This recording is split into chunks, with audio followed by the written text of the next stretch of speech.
নমস্কার বন্ধুরা, দিশানের রান্নাঘরে সবাইকে স্বাগত।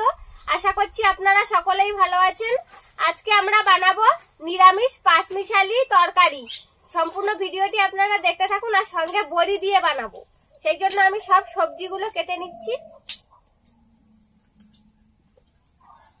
উনুনটা ধরিয়ে নিয়েছি, কড়াইতে তেল দিয়ে বড়িগুলো ভেজে নেব।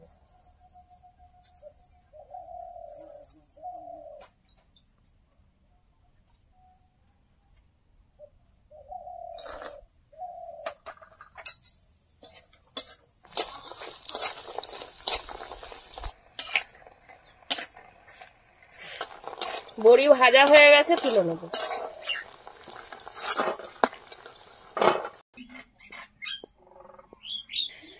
পাঁচমিশালি সবজিটা রান্না করার জন্য দেখুন আমি কুমড়ো কেটে নিচ্ছি, আর এদিকে গাজর, বরবটি, আলু, কুদলি, পটল, তারপরে বেগুন আর টমেটো, এই রকমের সবজি নিয়েছি।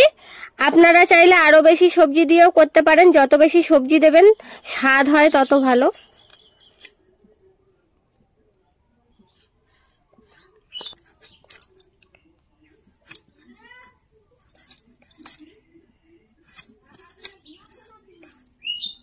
এবার 5 ফোড়ন দিয়ে দেবো। এবারে সব সবজিগুলো দিয়ে দেবো।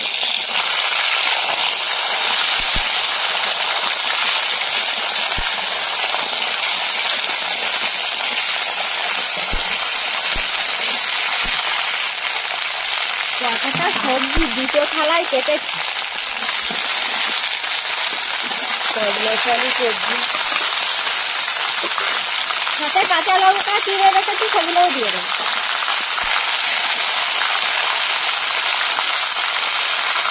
সবজিগুলো কি দারুণ দেখাচ্ছে, সব রকম কালারের সবজি। কোনো পুজো বাড়িতে দেখবে এরকম 5 মাসালি সবজি রান্না করছে, কত সুন্দর লাগে খেতে। যারা একাদশী করে তারাও এরকম সবজির তরকারি রান্না করে খায়। ভোগের খিচুড়ির সঙ্গে হয় এই পাঁচমিশালি সবজিটা খেতে খুব ভালো লাগে। হ্যাঁ, শুধু ভাত দিয়ে কেন, রুটি দিয়েও খাওয়া যাবে, ভালো লাগবে। রুটি দিয়েও খাওয়া যাবে, পরোটা দিয়েও খাওয়া যাবে। এবার লবণ দিয়ে দেবো।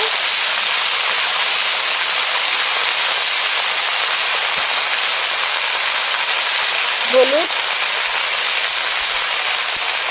সবজি ভালো করে কষিয়ে দেবো। যত ভালো করে কষানো যাবে তত সবজি স্বাদ হবে ভালো। নিরামিষ সবজি ভালো করে বেশি করে কষাতে হবে। যত বেশি কষাতে পারবে তরকারির স্বাদ খুব সুন্দর লাগবে।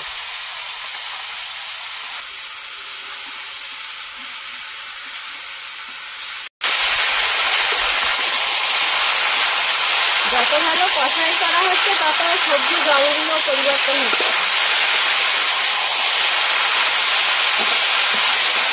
আপনারাও নিরামিষের দিনে এরকম একটা পাঁচমিশালি সবজি রান্না করে বাড়িতে দেখতে পারেন, ভালোই লাগবে।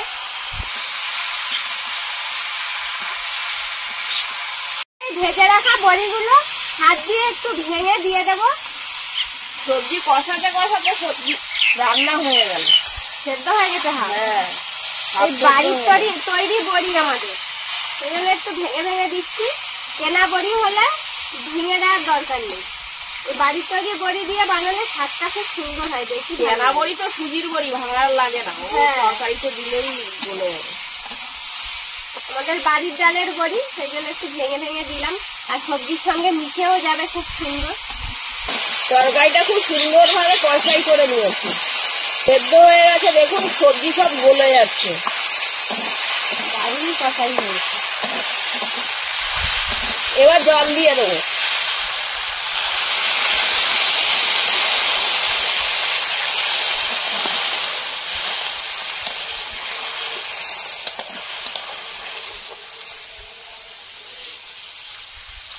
তরকারিতে আমরা বেশি জল দেইনি, তরকারিটা একটু গামাখা করবো বলে। আপনারা যদি বেশি ঝোল খেতে পছন্দ করেন তাহলে একটু জল বেশি দেবেন। তরকারিটা ফুটতে ফুটতে আমি জিরেটা বেটে নেব।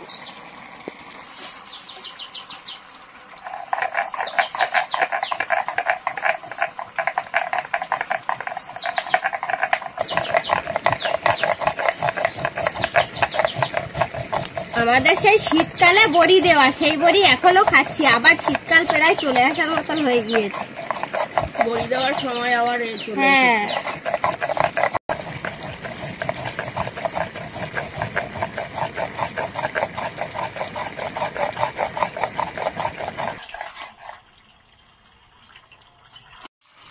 জিরেটা বাটা হয়ে গিয়েছে, এবার তুলে নেবো। এই জিরে বাটার ওপরেও কিন্তু অনেকটা তরকারি স্বাদ নির্ভর করে। জিরেটা যত ভালো বাটা হবে তরকারিতে কিন্তু স্বাদ তত বেশি হয়।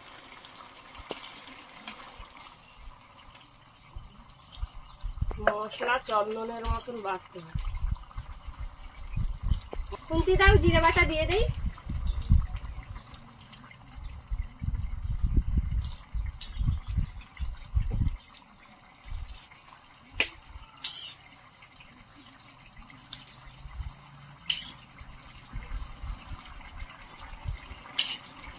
আজকের পাতা দিয়ে রান্না করছি, পাতা জাল দিয়ে দিয়ে। বাড়ি যা পাতা ভর্তি। তরকারিটা প্রায় হয়ে গিয়েছে। হ্যাঁ, জিরে বাটা দেওয়া হয়েছে, আর একটু ফুটিয়ে নিতে হবে, না হলে জিরে কাঁচা গন্ধ বেরোবে।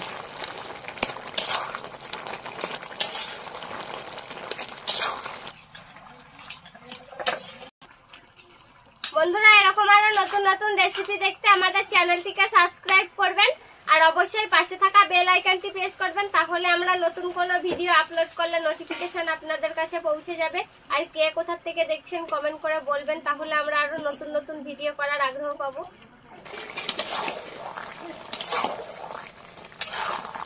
তরকারি হয়ে গেছে, নামিয়ে নেবো। আপনারাও বাড়িতে তৈরি করবেন।